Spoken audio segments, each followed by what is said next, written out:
Tonight, a major real estate development company based here in Western New York faces disturbing allegations of racism. Clover Group, which is headquartered at the Lancaster-Clarence town line, is being sued by a former employee who shared audio recordings that we're about to play for you that he says back up his claims of illegal discrimination. Peter Rizzo worked for Clover for almost 6 months, ending in late January of this year. He laid out in his lawsuit that some executives with Clover used the term Canadians to refer to black people, and they wouldn't build senior citizen housing in areas that had too many, quote, Canadians. The lawsuit says Clover entities illegally reject potential development sites in or even near black neighborhoods. Rizzo shared recordings with our partners at Investigative-Post, and IP reporter Geoff Kelly joins me now here live. So Jeff, I'm going to start here by just playing an extended clip of these recordings, which are very dramatic, and they are on investigative-post.org right now. I talked personally with Peter Rizzo. He told me he did not edit these recordings. The men we're about to hear are discussing a potential development site in Missouri. Let's listen to this. Yeah. Rich's Canadian factors, though, was the thing I wasn't sure he was going to be okay with, but there are a ton of Canadians, if I'm using the term correctly, immediately to the west in East St. Louis. Sure, no, I get that. Just in the the 3-5, I think the percentages were mid to upper 20s, if I remember right. Yeah. So, but yeah, no. Otherwise, I mean, the call Little Toronto over there. Demos and home values are decent for sure. Hey, Rob, what is it about the, quote, Canadian factor that drives kind of our decisions and where we're going? How does it affect our business? Man, that's an uncomfortable question.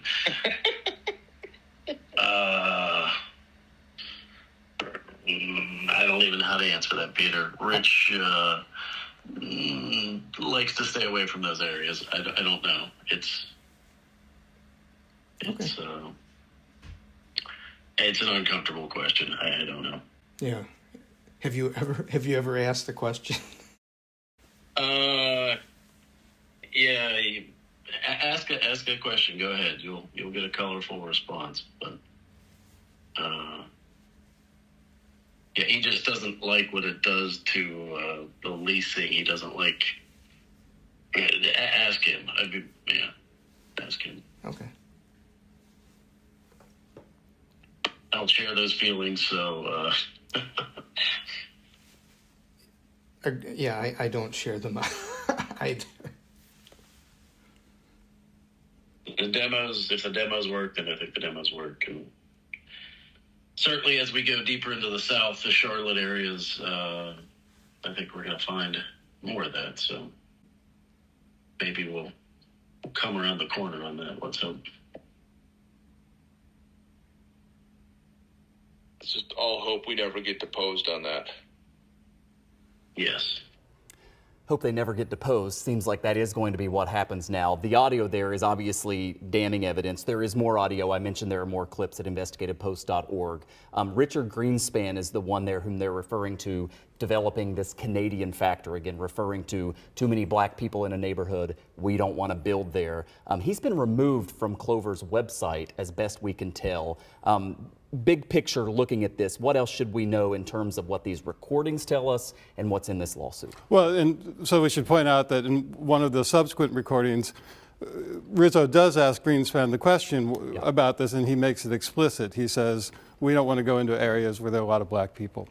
So the lawsuit was filed Monday, and what Rizzo alleges is that he was fired in retaliation for raising concerns about this policy, suggesting that it was illegal, that it should stop. And he was fired. The company told him that they were letting him go because they were in dire financial straits. But he doesn't buy that, which is why he's filed this lawsuit. The CEO of Clover is Michael Joseph, a big-name political donor, almost entirely to Democrats, including the governor. He's given a lot of money. What do these claims tell us in terms of any involvement that he may have had with with this behavior? Well, you know, he is not a subject to one of these recordings, but he is the CEO. And Richard Greenspan, who Rizzo describes as sort of the enforcer of this policy, is his best friend, and he is Joseph's right-hand man.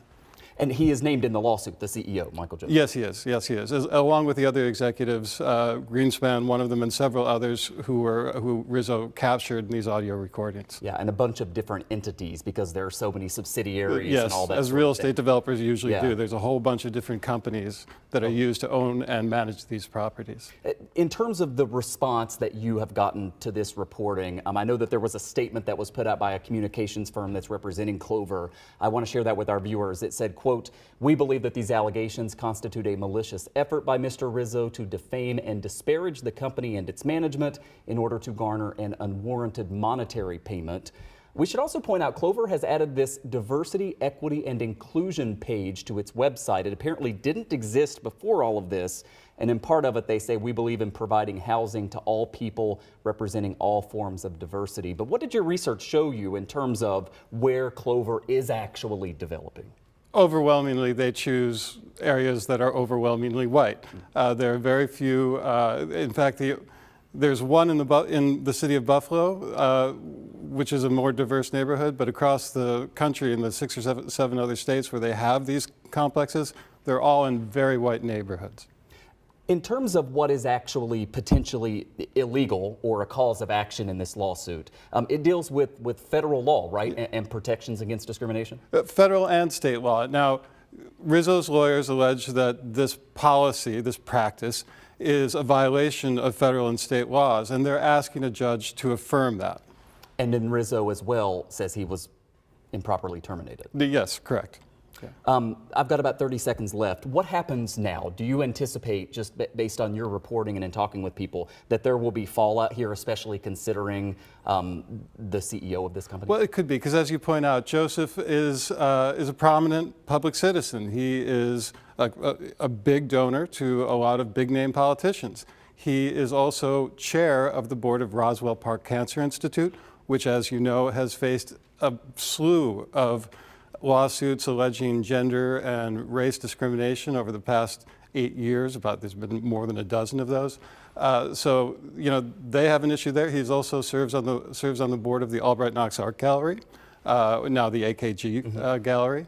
And so this matter has been brought to their attention as well. So how they respond, we'll be tracking that, certainly. Yeah, we'll be following it for sure. Geoff Kelly with Investigative Post. Great reporting on this. Thank you for coming in and sharing it with us. My pleasure. Thank you, Michael.